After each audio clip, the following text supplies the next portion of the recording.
Halo guys, selamat datang di channel Giris Movie, channelnya pecinta film. Film ini merupakan kelanjutan dari film Rurouni Kenshin The Beginning. Dalam film ini kita akan melihat perjuangan Kenshin dalam menjaga sumpahnya. Ada banyak tokoh baru yang muncul dalam film ini. Berbagai konflik yang dibalut dengan koreografi yang sangat epik disajikan dalam film ini. Bagaimanakah kisah lengkapnya? Inilah alur film Rurouni Kenshin The Origins.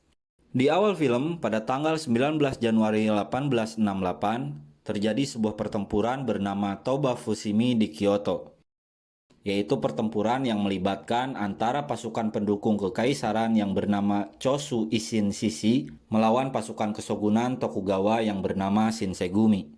Pasukan Shinsegumi dipimpin oleh Kapten Hejime Saito. Di tengah pertempuran itu muncullah seorang yang memiliki tanda silang di pipinya. Dialah Himura Kenshin sang Batosai. Dengan kecepatannya ia membantai semua pasukan shogun yang ada di hadapannya. Tak lama kemudian panji kekaisaran berkibar. Teriakan kemenangan pun terdengar dari pasukan kekaisaran. Kemenangan itu menandakan bahwa era baru telah dimulai. Saito yang dari tadi mencari Kenshin akhirnya berhasil menemukannya. Ia lalu berkata bahwa ini semua belum berakhir.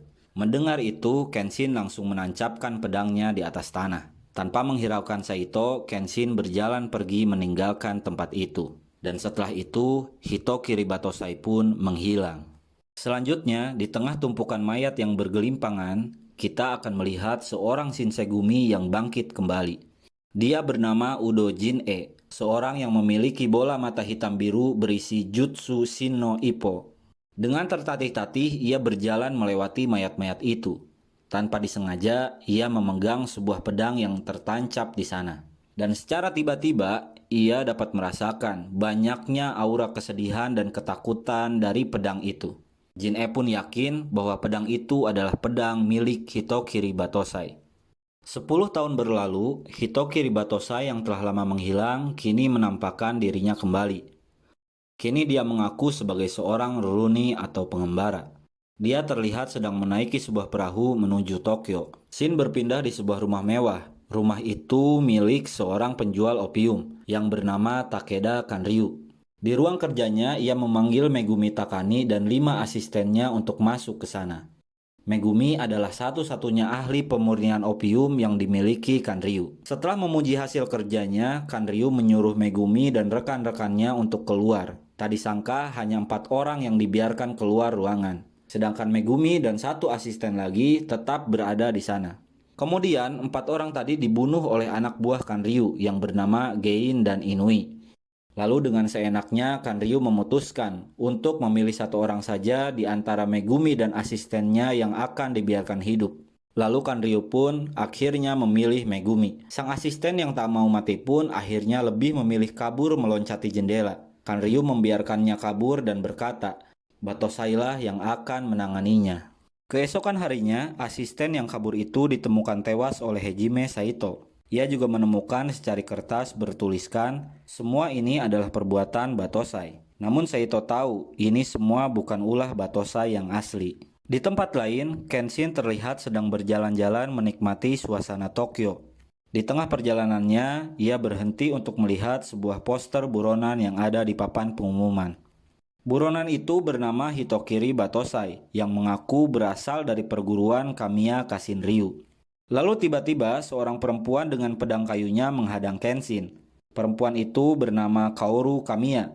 Ia adalah pemilik dojo Kamiya Kashinryu yang nama dojonya tercoreng akibat ulah Batosai. Kaoru mengira Kenshin adalah Batosai yang dalam 6 bulan terakhir ini melakukan banyak sekali pembantaian. Tanpa ampun, Kaoru terus menyerang Kenshin sampai ia terjatuh. Pada akhirnya, Kenshin mengaku bahwa dia hanyalah seorang pengembara. Kemudian, ia menunjukkan pedang Sakabato miliknya. Kaoru yang melihat Sakabato berkata bahwa Kenshin tak mungkin bisa membunuh dengan pedang seperti itu. Lalu, setelah memberikan sapu tangannya pada Kenshin, ia pun pergi meninggalkannya. Di waktu yang sama, Saito mendatangi kediaman Kanryu. Ia mencurigai Kanryu lah dalang dari pembunuhan kemarin. Sambil menunjukkan secari kertas bertuliskan nama Batosai, Saito berkata bahwa mayat itu adalah polisi yang sedang menyamar sebagai anak buah Kanryu. Ia pun pergi meninggalkan tempat itu. Selanjutnya, Kanryu diberitahu bahwa Megumi telah kabur melarikan diri. Kanryu lalu menyuruh Inui untuk mengejarnya. Namun Jin-e mencegah Inui. Ia berkata bahwa dialah yang akan menangkap Megumi. Sebelum Jin-e pergi, Kanryu berpesan untuk tidak membunuh Megumi karena dialah yang bisa memurnikan opium. Sementara itu, di kantor kepolisian Tokyo, Megumi terlihat sedang duduk di sana. Ia bermaksud meminta perlindungan pada pihak kepolisian. Tak lama kemudian, terdengarlah suara keributan dan teriakan. Megumi yang tahu bahwa ia sedang dikejar oleh Jin-e berusaha bersembunyi lalu kabur dari tempat itu. Di sisi lain, Jin-e dengan kejamnya membunuh semua polisi yang ada di sana. Di scene ini kita akan melihat kemampuan Jin-e yang sebenarnya. Dengan tatapan tajam matanya, ia mengeluarkan jutsu andalannya yang bernama Shin no Ippo. Dengan jutsunya itu, ia mampu membuat musuhnya yang penakut dan berhati lemah tak mampu bergerak. Tak jauh dari kantor polisi, Kaoru terlihat sedang berjalan di dekat sebuah jembatan. Namun ia dikagetkan dengan jatuhnya seorang polisi dari atas jembatan itu. Tak lama kemudian, Jin-e berjalan melewati jembatan itu. Kaoru yang melihatnya lalu menghentikannya. Ia curiga bahwa Jin-e lah yang selama ini mengaku sebagai Batosai. Kaoru lalu meminta pertanggungjawaban Jin-e yang sudah merusak nama baik dojo Kamiya Kashinryu. Jin-e yang merasa Kaoru mengganggunya lalu menyerang Kaoru hingga tangan kirinya terluka. Lalu, ketika Jin-e akan membunuhnya, dengan cepat Kenshin menyelamatkannya. Melihat kegesitan dan juga bekas luka di pipi Kenshin, Jin-e menyadari bahwa orang yang ada di hadapannya adalah Hitokiri Batosai sang legenda. Untuk meyakinkannya, Jin-e pun mencoba menyerang Kenshin dengan jutsunya. Namun ia gagal. Tak lama setelah itu, para polisi pun datang. Kenshin dan Kaoru segera pergi meninggalkan tempat itu. Selanjutnya, Kaoru mengajak Kenshin ke dojonya. Sesampainya di sana, Kenshin melihat-lihat isi dojo milik Kaoru. Kemudian, Kaoru menjelaskan bahwa dulu dojo ini punya banyak murid. Namun, sejak banyaknya kekacauan yang dilakukan oleh Batosai palsu, dojo itu pun menjadi sepi. Itulah sebabnya Kaoru ingin sekali menghentikan Batosai palsu atau Jin-e. Kenshin lalu bertanya, kenapa Kaoru ingin menghentikannya? Padahal Jin-e jauh lebih kuat dari Kaoru. Mendengar pertanyaan itu, Kaoru berkata, seorang pengembara tak mungkin mengerti hal itu. Setelah meminta maaf, Kenshin pun pergi meninggalkan dojo itu. Keesokan harinya, di dojo milik Kaoru, kita akan melihat seorang anak yatim piatu menghampiri Kaoru. Dia adalah murid Kaoru yang bernama Yahiko Myojin. Setelah berbincang-bincang, mereka berdua pun melakukan aktivitas seperti biasanya. Tak lama kemudian datanglah gerombolan penjahat anak buah Kanryu. Mereka bermaksud untuk membeli dojo itu secara paksa. Dengan tegas, Kaoru mengatakan bahwa dojo warisan ayahnya ini tidak akan dijual.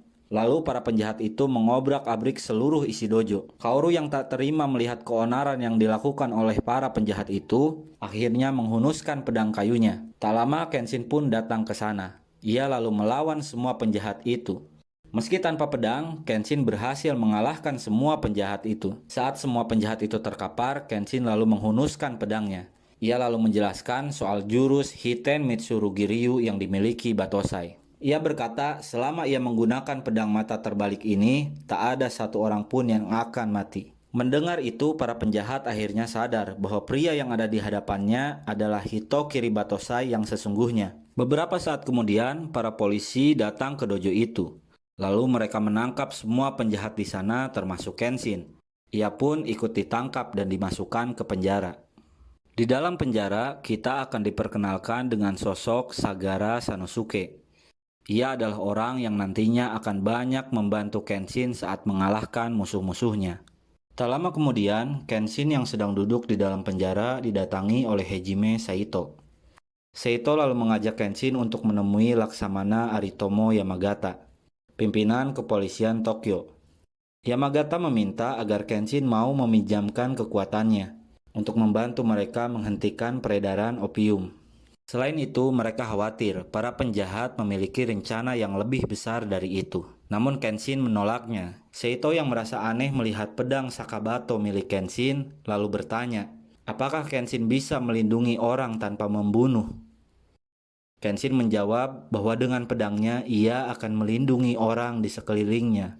Lalu Saito pun menantang Kenshin untuk bertarung dan membuktikan ucapannya.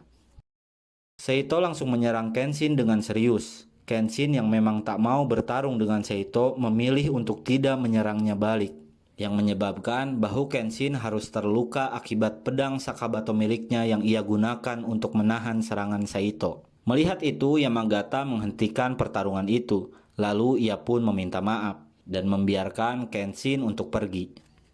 Di tempat lain, Megumi yang sedang berlari menghindari kejaran anak buah Kanryu tak sengaja bertemu dengan Yahiko. Ia pun meminta tolong kepadanya. Kenshin yang baru saja keluar dari penjara disambut oleh Kaoru yang langsung mengajaknya untuk ikut ke dojo. Kenshin yang awalnya menolak akhirnya menerima tawaran itu. Sesampainya di dojo, Kaoru mengenalkan Kenshin pada Yahiko. Dan tiba-tiba, Megumi ikut memperkenalkan dirinya pada Kenshin. Kaoru yang tak tahu siapa Megumi lalu bertanya pada Megumi tentang siapa dia. Yahiko pun lalu menjelaskannya. Keesokan harinya, Kaoru memberikan Kenshin baju peninggalan milik ayahnya. Kenshin terlihat sangat cocok ketika memakainya. Baju itulah yang nantinya jadi salah satu identitas Himura Kenshin. Malam harinya, Kaoru mengajak Kenshin, Megumi, dan juga Yahiko untuk makan malam di sebuah kedai. Di tengah obrolan hangat mereka, Takeda Kanryu bersama beberapa anak buahnya datang ke kedai itu. Megumi yang melihat Kanryu langsung meninggalkan mejanya untuk bersembunyi. Kanryu datang ke kedai itu bermaksud untuk menjadikan Kenshin sebagai pengawalnya. Meski ditawari bayaran tinggi dan sekantong uang yang langsung diberikan, Kenshin menolak tawaran itu. Tak lama kemudian, Sagara Sanosuke masuk ke kedai itu. Sano langsung menghampiri Kanryu dan berkata bahwa dia yang akan melawan Kenshin sang Batosai. Sano pun langsung mengajak Kenshin bertarung. Kenshin yang menerima tantangan itu mengajak Sano untuk bertarung di luar kedai. Sebelum keduanya bertarung, Sano menunjukkan pedangnya yang bernama Janbato. Karena ukuran pedangnya yang sangat besar, Kenshin yang memang sangat lincah dengan cepat menghindari setiap tebasan Sano. Selama pertarungan itu, Kenshin tak mau sedikit pun menghunuskan pedangnya. Ia berkata, ia tak mungkin bisa menyentuh Kenshin dengan pedang sebesar itu. Lalu di akhir pertarungan, Kenshin kembali bertanya, apakah Sano mau bertarung untuk orang seperti Kanryu? Mendengar pertanyaan itu, Sano terlihat berpikir. Setelah serangan terakhirnya, Sano pun membubarkan semua orang yang sedang menonton mereka. Pada akhirnya, Kanryu sadar bahwa Batosai bukanlah orang yang bisa dibeli dengan uang. Keesokan harinya, Saito bersama pasukannya kembali menemukan mayat-mayat korban pembantaian Jin-e. Saito lalu menghampiri Kenshin dan berkata bahwa ia ingin melihat Sakabato milik Kenshin benar-benar bisa melindungi orang lain. Di suatu malam di kediaman Kanryu, ia terlihat sedang membuka sebuah peti yang berisi Gatling gun. Lalu Kanryu bertanya pada Gein soal rencana buruknya untuk daerah sekitar Dojo Kaoru. Gein menjawab, semua sudah diatur. Kanryu melanjutkan bahwa dia akan menyelundupkan opium bukan hanya di Jepang saja, tapi di seluruh dunia. Ia juga berencana akan mendirikan kerajaannya sendiri sebagai pemerintahan yang baru di Jepang.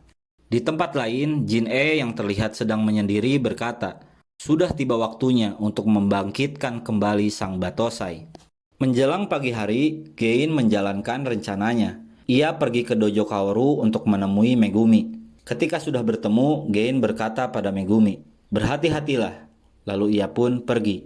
Di pagi harinya, secara mendadak banyak sekali warga yang datang ke dojo. Mereka meminta bantuan Kaoru untuk menyembuhkan keluarganya yang sakit mendadak. Sanosuke juga ikut membantu para warga untuk membawa orang-orang sakit ke dojo itu. Itulah awal mula Sano tinggal di Dojo Kaoru. Selanjutnya, Megumi yang ternyata adalah seorang dokter langsung mengecek kondisi air di sumur Kaoru. Dan benar saja, ternyata air di sana sudah terkontaminasi racun. Megumi sadar bahwa semua ini pasti perbuatan Kanryu. Megumi langsung memeriksa semua orang yang sakit dan mengatakan bahwa mereka semua terkena racun. Lalu Megumi menyuruh Kaoru dan yang lainnya untuk pergi mencari obat yang dibutuhkannya. Setelah semua obat telah diramu, semua warga yang keracunan pun terobati. Di scene berikutnya, kita akan tahu bahwa Megumi sebenarnya adalah anak dari keluarga Dr. Takani yang terhormat. Megumi berkata pada Kenshin bahwa ia adalah wanita simpanan Kanryu. Selain itu, ia juga menjadi pembuat opium untuk Kanryu. Ia terpaksa membuat opium untuk bertahan hidup. Lalu Megumi pun menangis. Malam harinya, demi keselamatan warga di sekitar dojo, Megumi kembali ke kediaman Kanryu. Dia kembali bukan untuk menjadi pembuat opium lagi, tapi ia berniat untuk membunuh Kanryu dengan tangannya. Namun, Gein menggagalkannya. Kanryu yang marah lalu memukul Megumi. Di waktu yang sama, Kenshin yang mengetahui kepergian Megumi dari dojo berniat untuk menyusulnya ke kediaman Kanryu. Sano yang melihat Kenshin lalu berkata, "Kanryu memiliki 250 orang penjaga. Kau bisa mengandalkan tinjuku, Kenshin." Mereka berdua pun pergi. Sedangkan Kaoru dan Yahiko tetap di dojo. Setelah tiba di sana, Kenshin langsung menyerang 200-an orang penjaga Kanryu. Sano dengan Janbatonya juga ikut membantu. Meski kalah jumlah, Kenshin dan Sano pada akhirnya berhasil mengalahkan semuanya. Keduanya lalu berjalan masuk ke kediaman Kanryu untuk melanjutkan misinya. Setelah masuk, mereka dihadang oleh Inui. Sano yang merasa gaya bertarung Inui sama dengannya lalu memutuskan untuk melawannya. Namun sebelum itu, Sano menyuruh Kenshin untuk pergi melanjutkan misinya. Sano dan Inui terlihat memiliki kekuatan yang seimbang. Mereka terus bertarung dengan sengit sampai masuk ke area dapur. Di tengah pertarungan, Sano meminta Inui untuk berhenti sebentar. Keduanya sama-sama mengisi bahan bakar dulu. Setelah puas makan dan minum, mereka melanjutkan kembali pertarungannya. Dengan tambahan kekuatan itu, Sano berhasil mengalahkan Inui. Kenshin yang pergi duluan dihadang oleh Gein, si pria bertopeng. Ia lalu membuka topeng dan menunjukkan wajah aslinya pada Kenshin. Dengan wajah yang memiliki bekas luka itu, Gein berkata bahwa dia dan Kenshin adalah orang yang sama, yaitu orang yang tak punya rasa kedamaian. Gein lalu menyerang Kenshin dengan senjata apinya. Awalnya, Kenshin terlihat cukup kesulitan melawannya. Namun akhirnya, Kenshin berhasil membuat Gein tak lagi menggunakan senjata apinya. Di tengah pertarungan, Gein yang melihat pedang Kenshin lalu bertanya, "Pedang apa itu?" Kenshin menjawab, "Ini adalah Sakabato. Dengan pedang ini, aku bersumpah tak akan pernah membunuh lagi." Mereka pun kembali melanjutkan pertarungannya. Gein tetap saja tak percaya bahwa Kenshin mampu mengakhiri sebuah pertarungan tanpa membunuh. Kenshin pun mulai serius, lalu ia menunjukkan bagaimana caranya mengakhiri pertarungan itu tanpa membunuh. Setelah Gein kalah, Kenshin dan Sano pun melanjutkan misinya. Sesampainya di sebuah ruangan, ketika Kenshin akan membuka pintunya, ia dan Sano disambut oleh Kanryu dengan tembakan peluru dari senjata Gatling gun-nya. Saat itu Saito tiba-tiba datang menemui Kenshin. Ia menyebutkan bahwa ada teman Kenshin yang lapor pada polisi. Saito lalu berkata, senjata itu hanya menembak satu arah. Kelemahannya ada pada sisi lain arah tembaknya. Selanjutnya, Kenshin dan Sano berpura-pura menyerah. Saat Kanryu lengah, Sano melempari muka Kanryu dengan telur mentah. Kanryu yang marah lalu berusaha menembaki Kenshin dan Sano. Saito yang tahu bahwa Kanryu sedang fokus menyerang keduanya dengan cepat memotong lampu yang berada tepat di atas kepala Kanryu. Setelah Kanryu kalah, mereka pun akhirnya berhasil menyelamatkan Megumi. Namun, Megumi malah menyuruh Kenshin untuk segera pergi karena Kaoru sedang dalam bahaya. Lalu kita akan diperlihatkan adegan di mana Jin-e menculik Kaoru. Pagi harinya di suatu tempat, Kaoru terlihat diikat oleh Jin-e. Ia sengaja menculik Kaoru untuk membangkitkan kembali jiwa Kenshin sebagai Batosai sang pembantai. Tak lama kemudian, Kenshin pun tiba di tempat itu sendirian. Untuk memancing kemarahannya, Jin-e menendang Kaoru hingga ia terjatuh. Kenshin yang tak bisa menahan amarah berusaha menyelamatkan Kaoru. Namun, Jin-e langsung menyerangnya. Pertarungan antara mereka pun dimulai. Kenshin yang memang belum serius melawan Jin-e akhirnya berhasil ditusuk. Jin-e juga menendang Kenshin hingga terpental cukup jauh. Lalu Jin-e berkata bahwa jiwa Kenshin masih belum kembali seutuhnya. Karena ingin sekali membangkitkan jiwa Batosai-nya Kenshin, Jin-e pun menggunakan jutsu Shin no Ippo-nya untuk melumpuhkan paru-paru Kaoru.